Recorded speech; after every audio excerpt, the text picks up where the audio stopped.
Dirty. My penultimate album. Y'all know what penultimate means, right? That's right, second to last, second to last. My second to last, my penultimate album, was a pornographic collection of Star Trek and Star Wars songs. Called Bi-Trexual. You know what's next. There's a song on there called Cantina. I was just remembering yesterday at a convention in Chattanooga how that song came to be, and I just want to share that with you. I play at Dragon Con every year. This will be my 16th year in a row playing. There used to be these Klingon parties that were legendary, and you had to be invited. They were private. And I finally got invited to a Klingon party a few years ago, and I went, and it was everything you can imagine it being. Like, they had like a 3-room suite. They built a fucking bar in the suite. There was a hot lift over the bar, and there was a Romulan slave girl chained to the bar, forced to serve drinks. All the Klingons were in full regalia. I mean, it was like walking into an episode of Next Generation. It was fucking amazing. And then over the years, you know, things kind of dwindled, and by the last Klingon party that I went to, it was just a hotel room. They had like a little portable bar in the corner you could get a drink from. And the Klingons had like kind of thrown in the towel. And so there were Klingons in there who like still had their forehead ridges, but they had taken off their uniforms. So there was like kind of like a chubby dude. He had put his spectacles back on, and he was talking on a cell phone, and he had a beer belly and forehead ridges, and I was like, it's for real, man. Like, if you were really a Klingon, you'd have to kill yourself right now. You'd have to kill yourself. So in my drunkenness, I suddenly realized they're playing Garth Brooks. And I'm like, I'm at a fucking Klingon party. All the Klingons are in like their civvy clothes, but with their makeup still on, and they're playing country. And I was so drunk that I started making up a song on the spot, a Star Trek song that was really a country song, about a Star Trek character walking into a Star Trek location and getting like vividly raped by every creature in there. And then I blacked out. And about 2 months later, a friend of mine who was there with me called me, and she was like, hey, how's that song coming along? I said, what song? She said, that song you were writing at the Klingon party, the country one about getting raped by monsters. And I was like, oh, my God, I totally forgot about that. I said, do you remember any of it? She was like, yeah, Luke walks into the cantina, and I was like, wait, what? And I was apparently so drunk that I wrote a Star Wars song at a Star Trek party. I lost many nerd points that day. The song that I'm going to do for Bi-Trexual is not about Star Wars, it is about Star Trek. And the reason I like to do this one is because it allows me to sing about every single Star Trek series. This is a song about that fleeting, you know, that moment at 15 minutes before the end of every episode, where they're up against insurmountable odds. The Enterprise is going to be destroyed, the Federation will be crushed, and then Wesley Crusher just pulls some shit out of his ass. They just start making some shit up, and the day is saved. This is the USS Make Shit Up.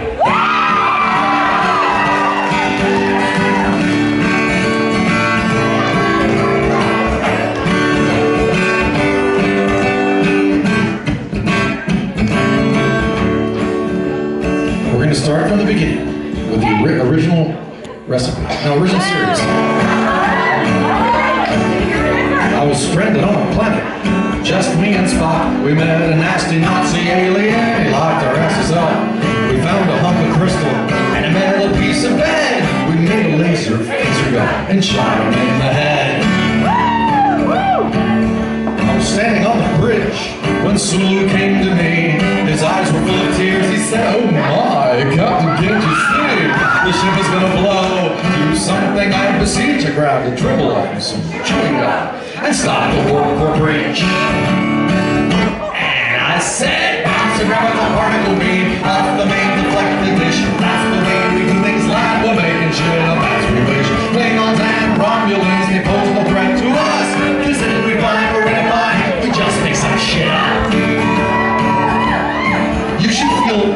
absolutely free to scream the shit out of "We Just Make Some Shit Up." Alright, what came after original series? Next Generation. Well, I know he's just a child, most think him a twit, but Wesley is the master when it comes to making up some shit. He's the guy you want with you when you go out in space. Just tell him, shut up, Wesley, if he gets in your face. And if you're at a party on the Starship Enterprise, and the karaoke player just plain old up and dies, set up a neutrino field inside a can of peas, hold on to Geordie's visor and...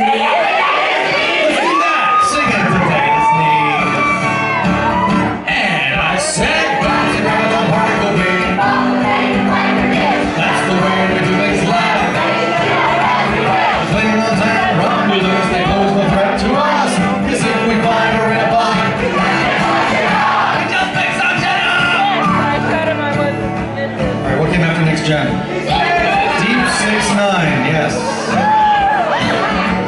Cisco's on a mission to go to no bloody place. He loiters on a space station above Bajoran space. The wormhole opened up and now they come from near and far. We'll keep the booze but please send back the fucking Jem'Hadar. What is with the Klingons? Remember in the day they look like Puerto Ricans and they dressed in gold. The day with leather pants and frizzy hair and lobsters on their heads.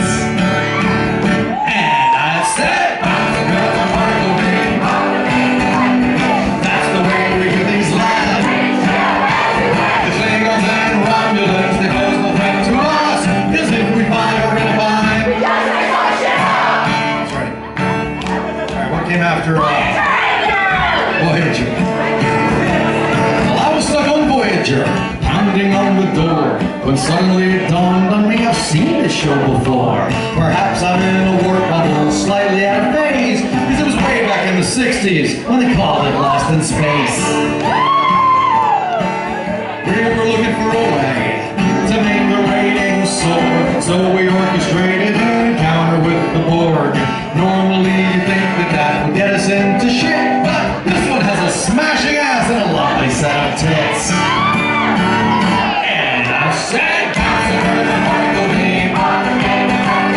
That's the way we do things live. The Klingons and Romulans, they pose no threat to us, cause if we find we're gonna find. What came after Voyager? Enterprise. Well, then they made a new show, and it's called Enterprise. And it takes place 100 years before Kirk was alive. They say that it's a prequel, or so that's what it's called. It's such a bad idea you'd swear that Lucas was involved.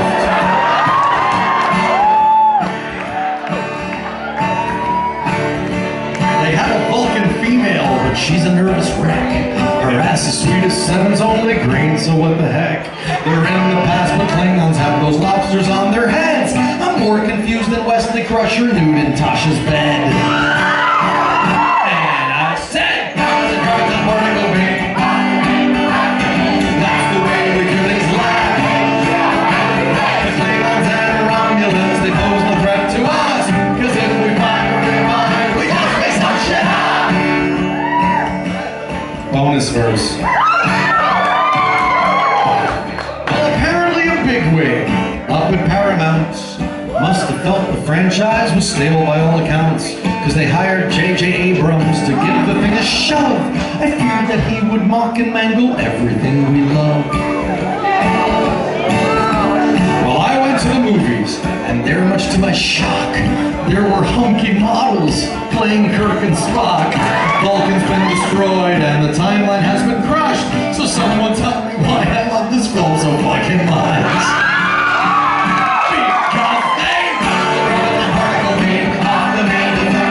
That's the way we do things now, we'll make it chill.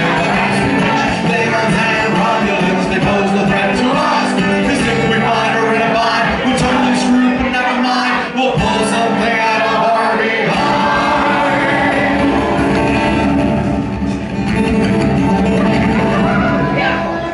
What does God mean with a starship?